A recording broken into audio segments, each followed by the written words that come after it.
Hey guys, Carlise here with the Shadow Box, and I am your grief and trauma coach and your shadow work guide. Today with us we have Meagan Hubbell.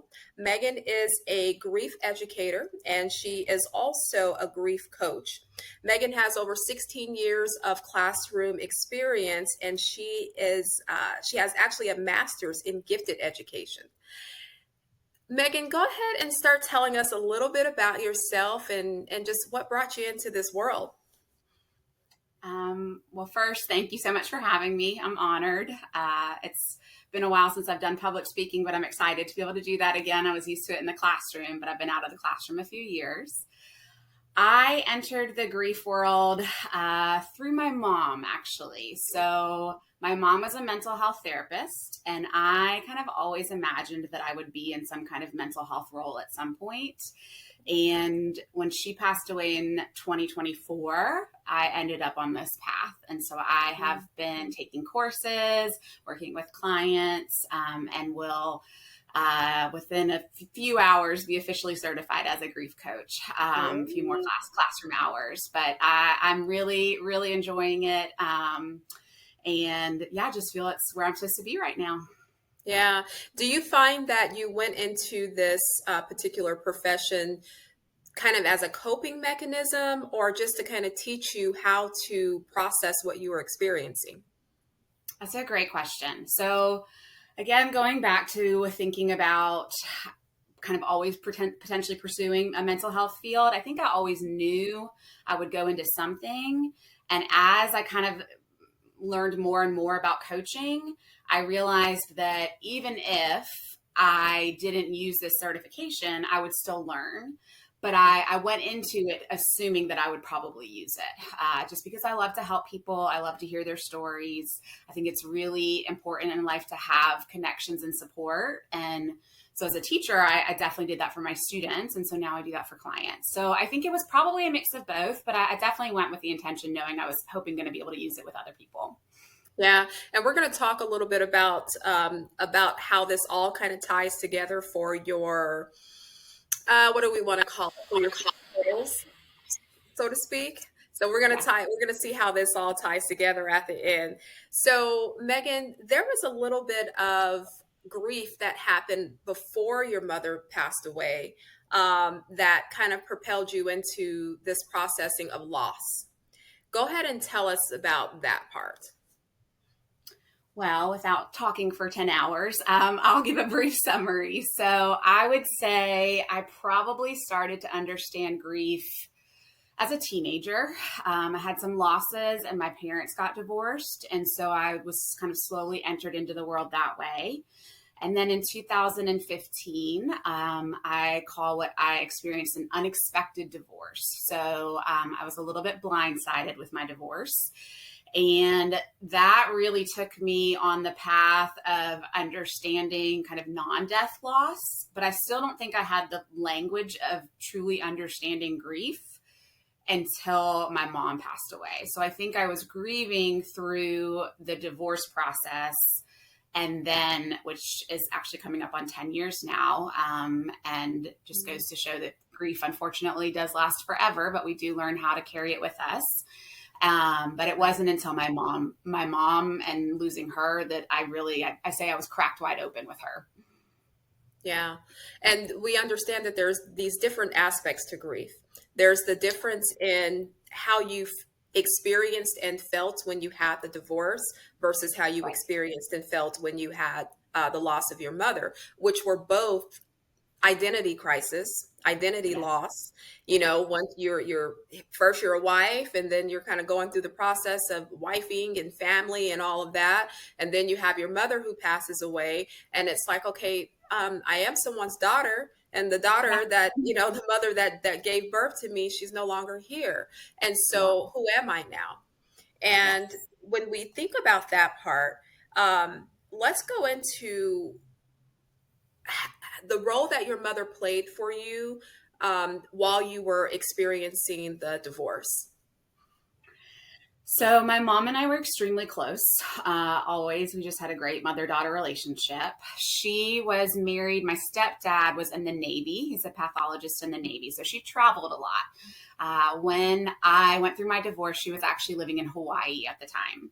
So, and just to show you the kind of mom that she was, the night my husband left, I called her. It was late when he left. Again, it was that unexpected abruptness. And she was on a plane and here within 24 hours. And she basically was my co-parent, my partner. I mean, she was everything to me for months. So we lived together, I would say, for probably about 3 or 4 months in between Alabama and Hawaii. And then once things kind of settled down a little bit, she still came every 6 weeks and would stay for weeks at a time. So my oldest knew Grammy really well. She was just an integral part of his life and my life. And so, yeah. Yeah, that's beautiful because she really invested that nurturing aspect of motherhood for you. And as we know, as mothers, we don't stop being mothers. We don't get that chance to, not even the chance, because it's a blessing to be here for our children, and especially when they need us. But our mothering and parenting never stops. And she was able to willingly put her life aside and come to the rescue of you to make sure that you were okay. And plus, you were functioning with children. So tell me about how you started, how you were grieving. Yeah, how you were grieving because you have 2 children, right? My second is from my second marriage. And so that's, but yes, I do have 2 children. Okay. So you had the one by your first husband, right? Okay. And then, so tell me how that grieving process happened while you were mothering, and how your mother just came to your saving grace while you were trying to mother and grieve.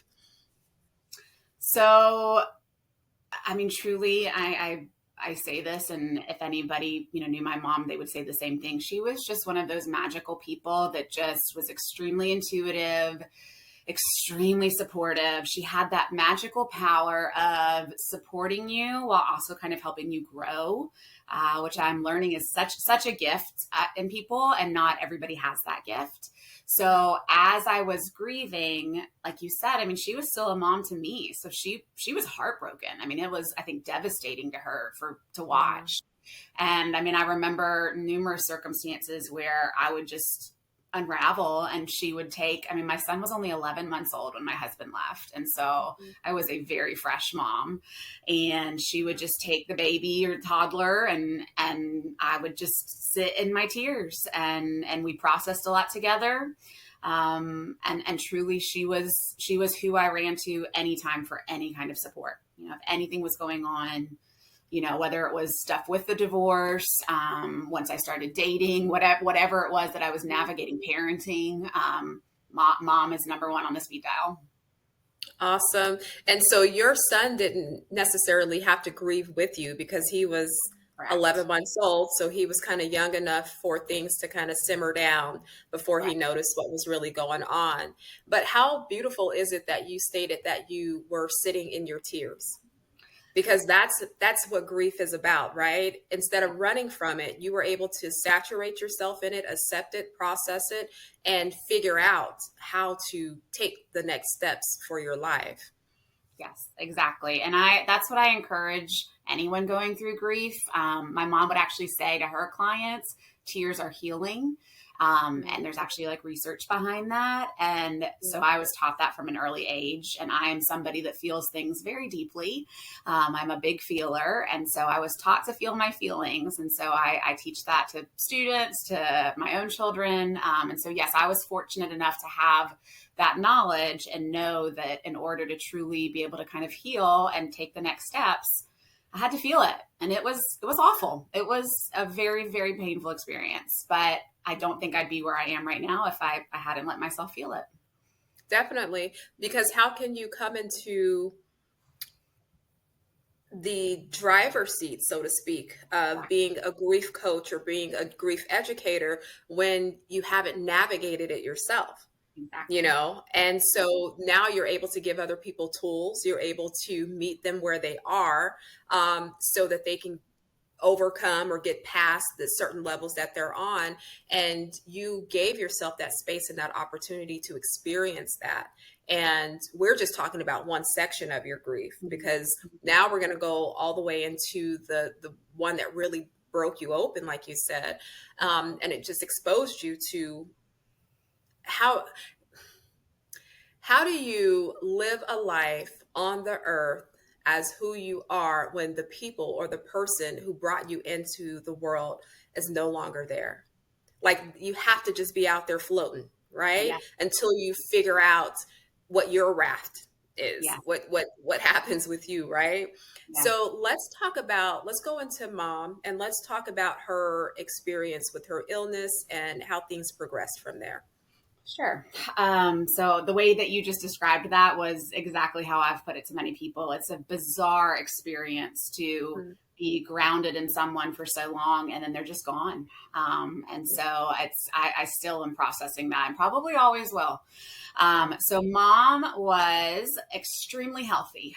So much so that that's actually kind of something we would like bicker about because she was really into organic food, just eating really healthy supplements. She knew every supplement on the planet probably. And so she was, I would say, the picture of health, like, and up until her mid to late 60s. And so in 2023, she started, and it's interesting looking back on pictures because, of course, as you're living things, you don't always notice, but she started losing Right. some weight.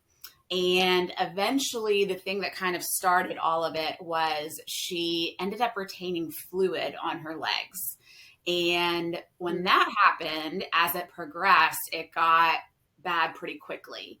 The problem with fluid on your legs, she had 30 pounds of fluid on her legs, and she was a tiny woman. She was like Oh my 5'1".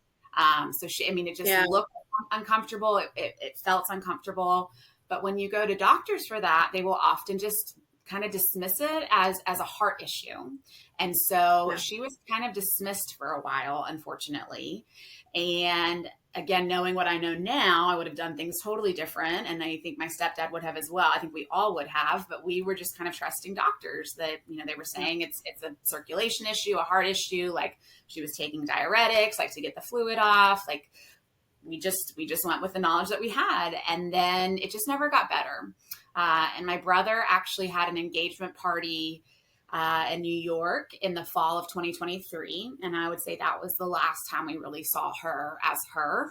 She still was carrying that fluid, but she traveled actually from Alabama to New York. She rode on the train. And she loved it. She's a people person. And so she Yeah. enjoyed connecting with others. And so made it to the engagement party, came home. And then just knowing the fluid was worse, she actually started bleeding from her legs because they were almost like expanding so much they could not contain things. Yeah. Was admitted to the hospital. And anybody that's been through an illness knows it's kind of this roller coaster.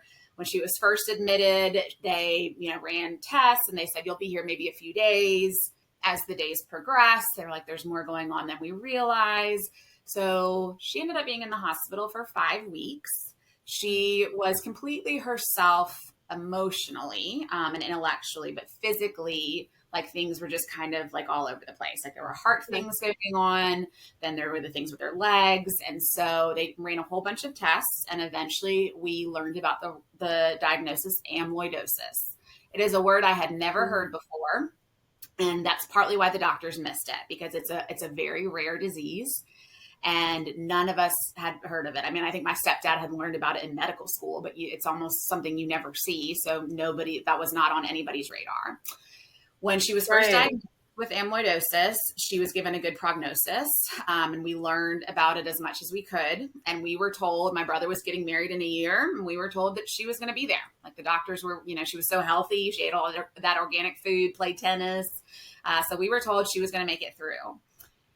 As she started treatment, things progressed pretty rapidly downhill. So she experienced something called chemo brain, which amyloidosis is not technically a cancer, but they treat it as such because it's growing in the blood and possibly in the bone marrow. So as she's going through treatment, she just completely lost herself, and it was just awful to see. I was not teaching full time at the time, and my stepdad and I were basically her main caregivers for a while, and she just became a shell of herself and somebody she didn't know what was happening. She was, just a totally different person of herself. So she started treatment in December or November of 2023. And again, we were also very hopeful.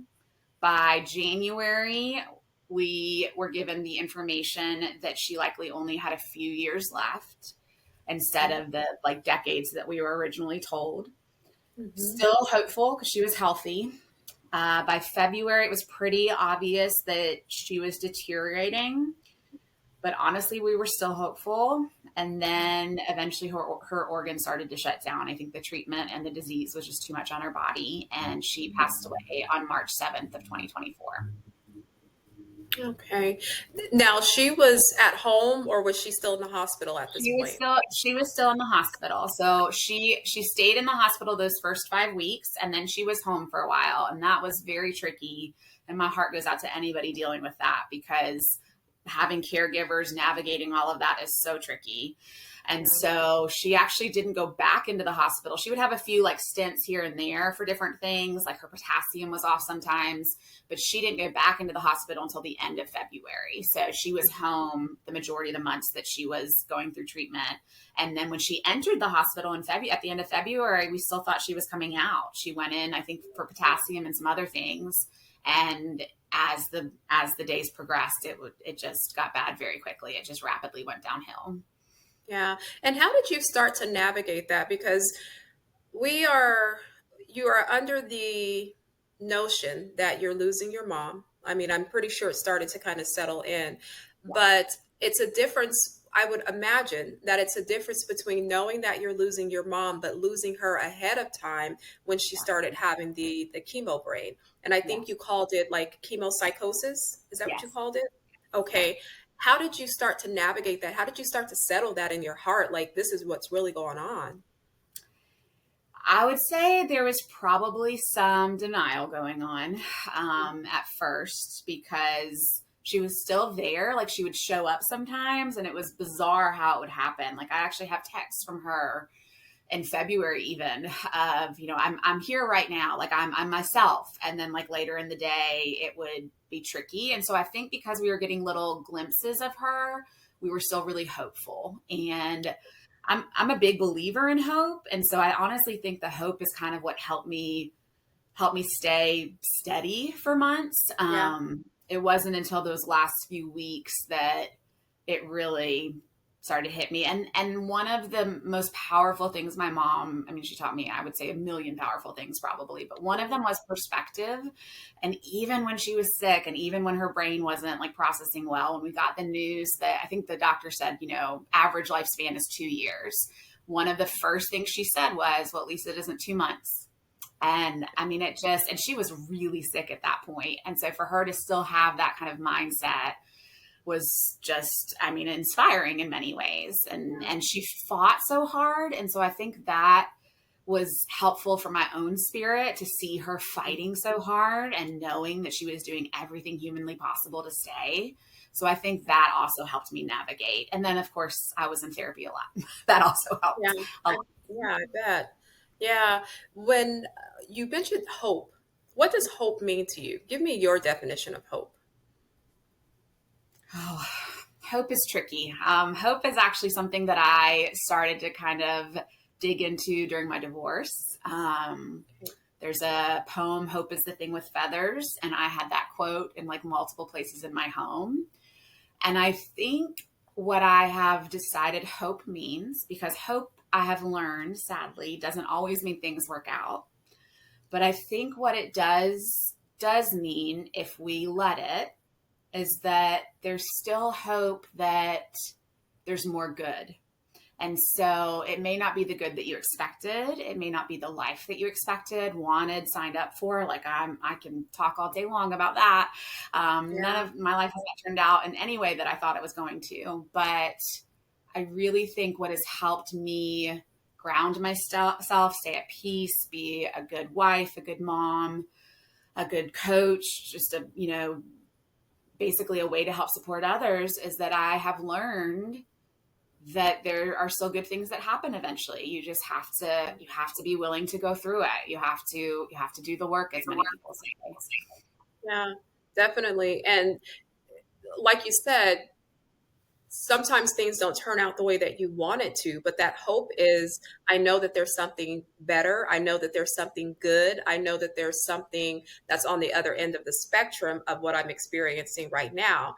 And even that, I hope that I'm on that end of the spectrum, right? I hope that I see the goodness of it, and that I see the lightness of the dark that I'm currently in, right? I love that perspective. I love it. And that sounds like a lot of what your mom had too, because she was a glass half full person, not a glass half empty. Right. So, I see they're talking 2 years and she's like, well, hey, I'll take the 2 years. Right. She didn't even put it in months. She didn't say, I'll take 24 months. She said, I'll take the 2 years. That's big. Right. Let's see. So when you went through the process of mom has now passed away, and now you're sitting in your grief. Now you're sitting in your loss. What, if you have even gotten to this point yet, what was the difference between the loss of your husband and the loss of your mother? How did you grieve differently? It's a great question, because they are very different experiences. I would say with the loss of my husband, kind of like you mentioned earlier, like the loss of identity, that was a big piece of my life. And so to be a single mom felt like a horrible identity. I didn't want that identity. It's not what I signed up for.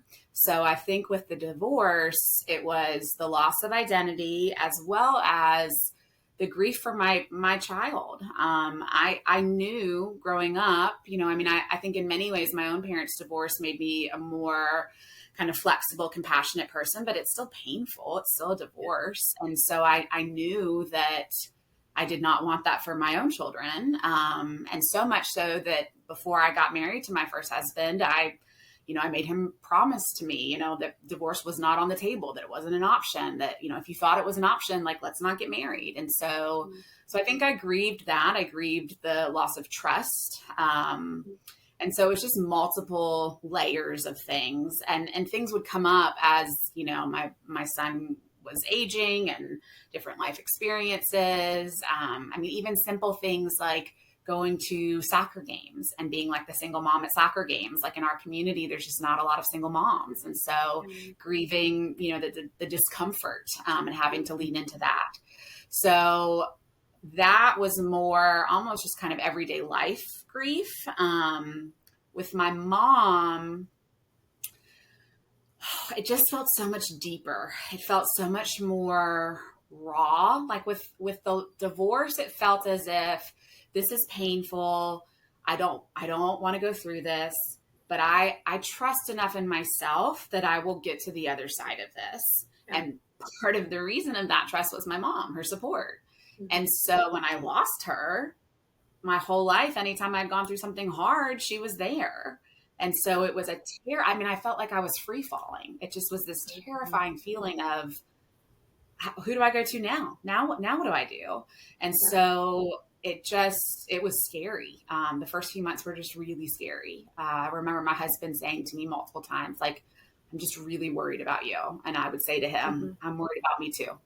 And we took all of the stops to make sure that, I used medication, therapy, all of the things, because it was a very deep and very intense grief. Yeah.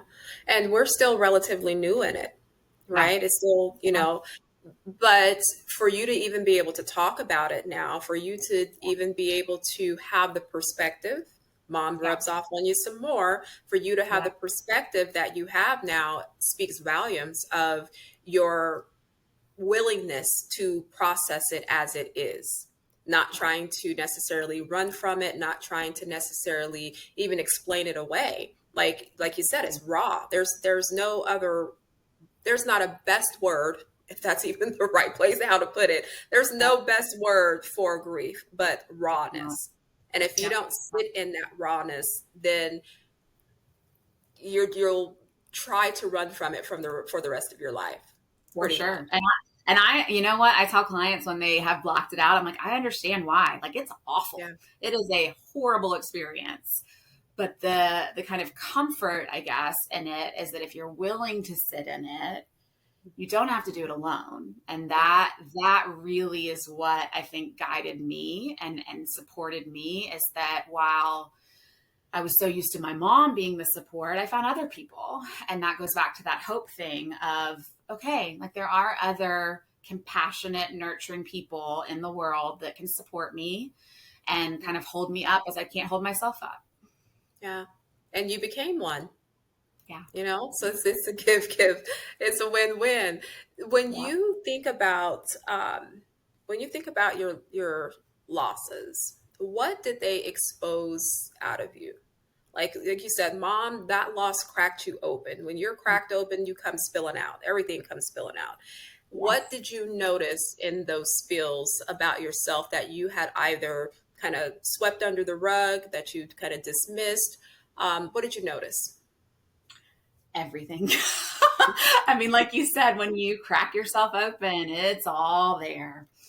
So, I would say childhood issues came up, insecurities, doubt, existential questions. I mean, truly everything. And I really had, I mean, it was almost overwhelming, right? Because it was just this thing of like, there's no way I can get through all of this. Like, there's too much. And I I just kind of took it one day at a time. And as emotions, I did a lot of journaling. I worked with a grief therapist. I went to a grief support group. I've probably read 20 memoirs on grief at this point. And I think I felt, once I found others that had gone through similar, it felt like I could do the work. Yeah. So I think, and I still am. I mean, as you said, it's fresh. I would say I'm still doing the work. Even today, I had a coaching session. I have a mentor coach that I adore, and we talk through things. And I think every human is a work in progress, and we're always learning and evolving. We just have to be willing to do so. Yeah. And it takes situations or experiences such as loss, which is really like the catapult to like everything, but it takes such experiences for you to come into yourself and face yourself in the mirror and say, these are things that I need to work on, and these are things that I have been conditioned to know about myself, whether we're talking about childhood or we're just talking about the divorce, the Mm-hmm. marriage that you were in. Things that started to develop and stick itself on you were things that you're now trying to work through and pull out. And there are also things that you will always have to work through. But perspective is everything. Being aware of your triggers, being aware of atmospheres that trigger you, puts the responsibility or the ball in your court to say, okay, now I'm aware. How do I navigate this? How do I respond to this and not react to this? So when we have these experiences, we just kind of learn, we develop tools and we learn how to utilize them for our best interest. I want you to give me one example, if you're willing, one example of something that you noticed about yourself, and how are you working through it? So I kind of alluded to this earlier. I am a very deep feeler, and I used to resent that about myself. I noticed early on as a kid that my emotions were different than my peers. And so I kind of learned to hide them a little bit, and then would maybe deal with them at home with my mom, or they would come out in other ways.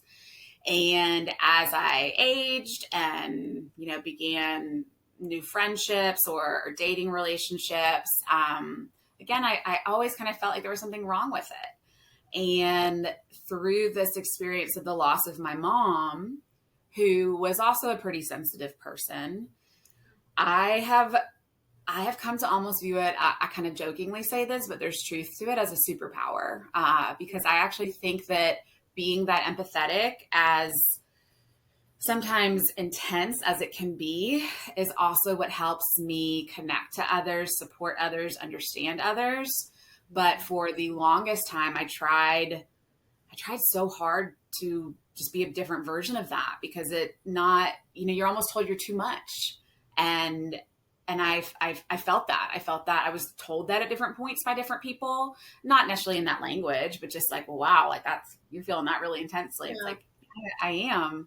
And the more I kind of embrace myself and sit with myself and really reflect, the more I'm like, I don't have to hide that part of me anymore. Hmm. And like you said, I know what triggers it. I know what coping skills to use. Still work in progress for sure. But I think I'm much more at peace.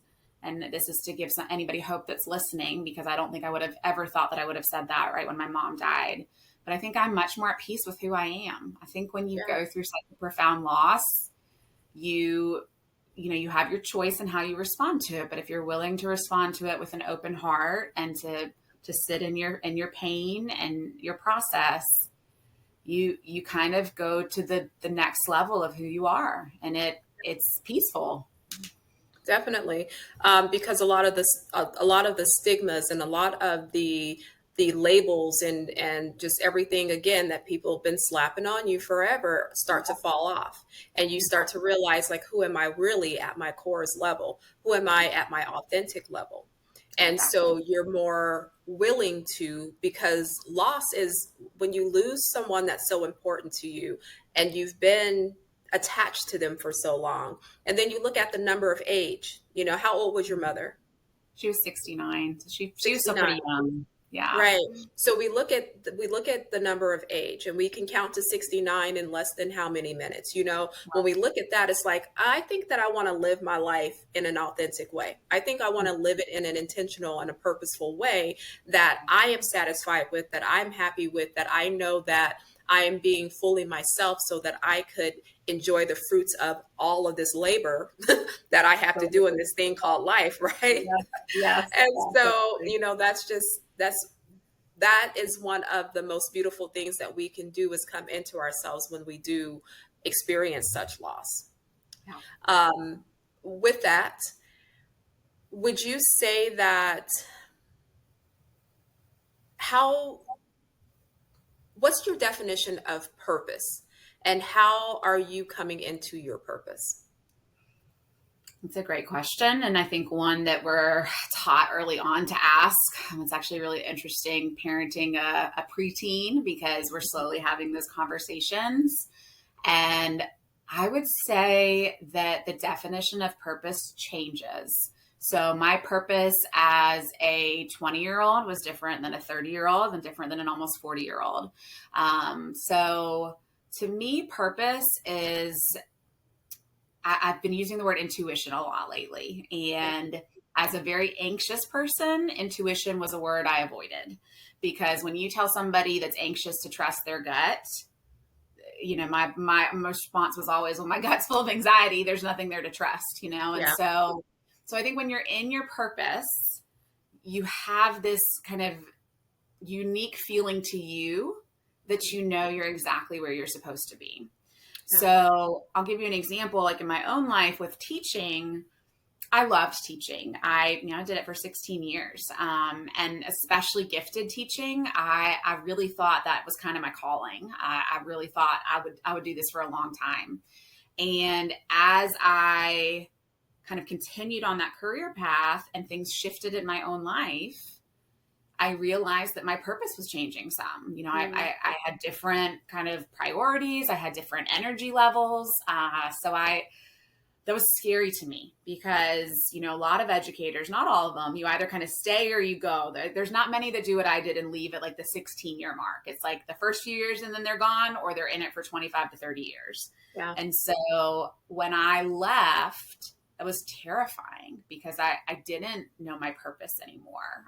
That was a big piece of who I was, because I was good at it. I enjoyed it. I was passionate about it. And so I think you have to be willing, as you seek purpose, whether it's in a career or a relationship, whatever it may be, your spirituality, however, whatever you're seeking at the time. We all struggle with this. I know I very much struggle with this. You have to be willing to wait, because Mm, I think purpose takes time to show up. okay. And I really don't like that. I really didn't like that. Again, going back to the anxiety, like I'm impatient, and I was like, just tell me what I'm supposed to do. I just want to know. Right. And because I waited, I think that's how I found my purpose in this coaching world. But Yeah. I didn't like the waiting. I really didn't like it. Yeah. And, as you shifted out of your 16 years of teaching, there goes another identity shift, Yes. Yep. so when it does come to purpose, my belief is that we're always working ourselves into our purpose, Mm-hmm. but we don't fully come into our purpose until we hit certain thresholds in life where it's just Sure. like, Yes. and for us, it happened to be our loss. Yes. For other people, it could be something else, but it's usually one of those things where it's an extreme that Yes. pushes you Yep. into your purpose. And then as you start thinking in retrospect, then you understand like, oh, Yes. oh, that's why, right? Yes. So Yes. you being an educator, Mm-hmm. for all this time, you know how to talk to people. You know how to educate people and give that sort of conversation and that dialogue for people to understand what they're supposed to be processing, or understand these new concepts and these new feelings and these new processes, that they're now being forced to Yep. reckon with. So there we go. That Mhm. propelling you into your purpose, right? So Mhm. going into you being a grief educator, there was some things that you had mentioned to me, that you wanted to do in a school, or that you wanted to pull into the school system. Tell me Yes. about that. So this is very much a work in progress. That again, going back to that patience and waiting thing, I have a feeling I'm going to be waiting a little bit, but that's okay. I like to research, and so part of the waiting process is researching. But one of the things, actually, towards the end of my teaching career, that I navigated was students dealing with parents with cancer, with divorce. And realizing that I was fortunate because I had a mom as a therapist. So I felt like I had a pretty high emotional intelligence. And as a gifted teacher, you're kind of taught a little bit, but when you're going through your, teaching practicum, there's no focus on grief at all. And yet kids deal with grief way more than we realize. And Yeah. they don't have the language for it. And so it shows up in many different ways. And even the most seasoned of teachers can miss it because, it just shows up differently for children and even adults too. So my hope and my goal, teachers are very big. Any teacher listening will chuckle at this. Teachers are very big on what we call PD, professional development. Mm. So often throughout I cannot even tell you how many hours I attended of professional development. And often as things kind of, progress in the education world, they did, like, social emotional learning is a big push right now. And so grief is a piece of social emotional learning. Grief is still not being taught. And it breaks my heart, because it breaks my heart for those kids, for those teachers. Like, and one counselor for a school of 700 children, like that, there's no way that counselor can navigate Yeah. all of that. So, not to say that every teacher is going to be a grief educator and be an expert, but just even having a small knowledge base, I think, would be really Mhm. helpful. So my dream and my hope is that in our local districts, actually where I've worked before, and wherever will have me, I'd love to do some professional development for teachers, and just really give them the resources, the background knowledge, and support that they need to help support students that are going through loss. Yeah. When you were an educator in the school system, what, thinking back, were there some things that you missed or some things that you noticed with children while they were grieving? And let's also put Absolutely. it out there too. Let's put it out there too that children in the school systems, they're grieving not only deaths, but they're also Mm-hmm. grieving divorces. They're grieving, a lot of different things. They're grieving their friends. They're grieving their bodies are changing. Like there's a lot of things that go on that does go unnoticed or even ignored because it's just like, that's either it's not in the teacher's face and it's like, oh, that's none of my business, or it's like, oh, that's normal. That's just hormones. That's just, something. What did you see as an educator? I mean, I feel like I saw it all. And looking back now, I could say, oh, that's what that behavior meant. I was pretty self-aware. I think, again, that superpower that I talked about, I could pick up on kids' feelings. The hardest ones were the ones that were more defiant because they were masking their pain. And Yeah. so it would take some digging, and you don't have that time in a school day. I mean, I wish you did. I think all teachers probably wish that we did.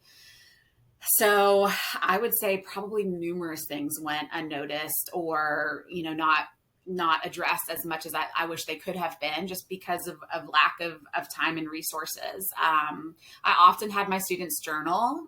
We talked a lot about, processing emotions. And again, I'm so thankful that so many school systems are now pushing this social emotional learning. That's actually become like a state standard in many states, which is wonderful. But I'm going to keep advocating that part of social emotional learning is learning how to navigate grief and to know the signs, and to have the tools and the even just the language, to support students. Yeah. I used to work in the school system kind of briefly, but I worked as a behavioral case manager. Mm-hmm. And in that program, they had psychologists that were there. They had the case managers that were there, and these were for children who were pregnant teens or those who were in foster care, having mental issues, like all of these things. And it was a good program for them to come into so that they can kind of debunk a little bit, and they would get close to the well, at least I'd say get close to the psychologist because they had someone to talk to. They had an outlet. And Sure. I think that's the biggest thing in the school system of giving these kids an outlet. And an outlet doesn't look like detention all the time. It doesn't look like Exactly. suspension all the time, Yeah. especially when you go back and you're thinking like, well, what is causing this? To care Exactly. enough to say what's causing it, right? And so I say all that to say it would be great if the school systems did have those sorts of programs, or at Yeah. least people, even if it wasn't the teachers, or if the teachers wanted to sign up for some time in that program and do extra care there, for the kids to come to and have somewhere to express their grief, Yes. or even if it's just sitting on the beanbag because they need a timeout, you Exactly. know. Yeah. So I really hope that I trust and know that you're going to make that happen in your community. Yeah, I mean, teachers are the most caring people in the world. They want to help, Yeah, but I think, again, it's just an awareness and just a lack of understanding, and not at their fault. It's, a lot of them haven't experienced their own grief yet. A lot of them are young. And yeah, so how would they know? A lot of some of the best educators I know are in their 20s, and lots of 20 something year olds haven't had a lot of life lived yet. And yeah, so just giving them yeah. that knowledge and that awareness, I think could be, game changing for them and their students. Yeah. And also the diversity in it as well. Because Mm-hmm. one, that's something that we choose to kind of look over and say, oh, everybody's the same. But when it comes down to how certain cultures may Mm-hmm. deal with grief, how certain Yep. cultures may, how the loss even happened in certain cultures, like there's these particular things that you have to be able to meet the student where they are and talk Exactly. to them without, and for them to be heard and not feel like they're just being talked over or talked at.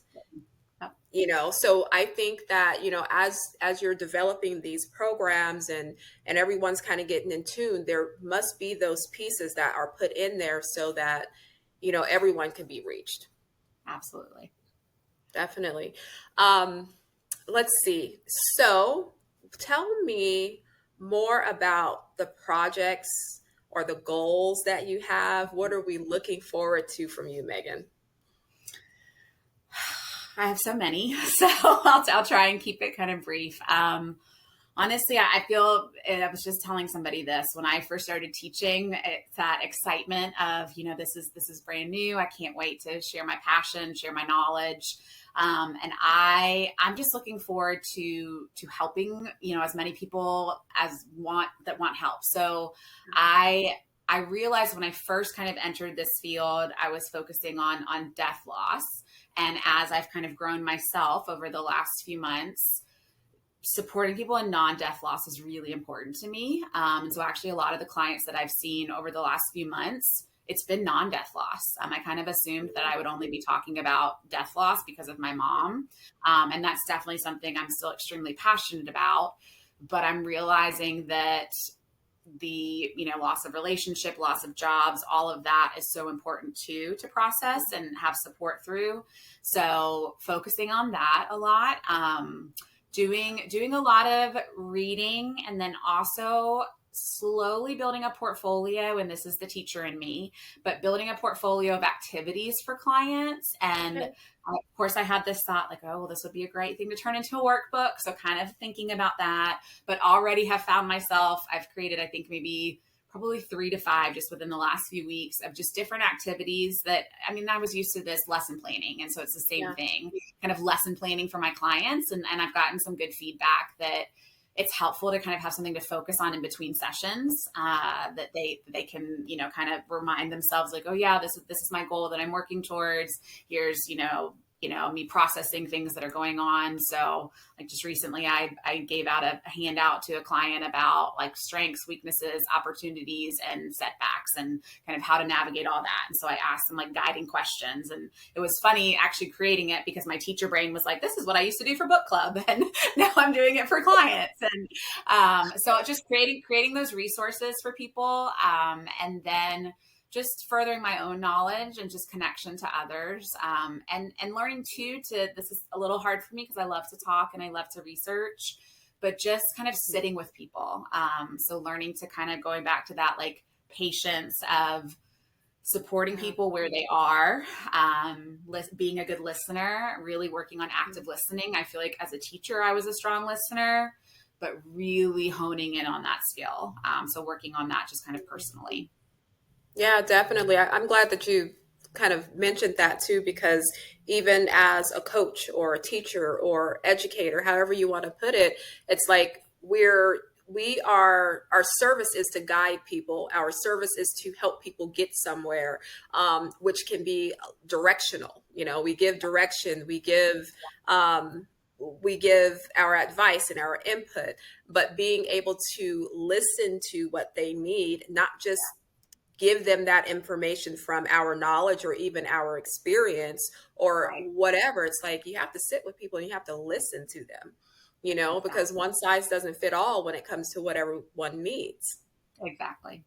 Right. Yep. Awesome. I imagine that's what I hope to with all these resources, is that as I get to know new clients and different people, that I can develop a variety of things, because just like kids learn differently, adults learn differently too, and grow differently. And so we need differentiation even in coaching, just like we do in education. Yep. Definitely. So I left this question to the end on purpose after we talked about all of this. And I want to ask you, now that you have experienced all that you've experienced, and we are working towards the goals, and we are coming into our life purpose, and life is just really setting itself up for you, for who you are, and as an authentic person, to who you're growing to know at your core's level. Could you tell me, who are you? I've been thinking a lot about this question. And when we first kind of chatted about it, my instinctual response was, I'm a wife, I'm a mom, I'm a teacher, kind of all my labels, right? Yeah. I hope to be, and am working towards, and believe to be, a safe space. So a safe space for myself, a safe space for clients, a safe space for my family. I have become so much more at peace with myself even though my mom isn't here anymore. Um, I I have never felt more like me. And it took until I'm 39. So it took until 39.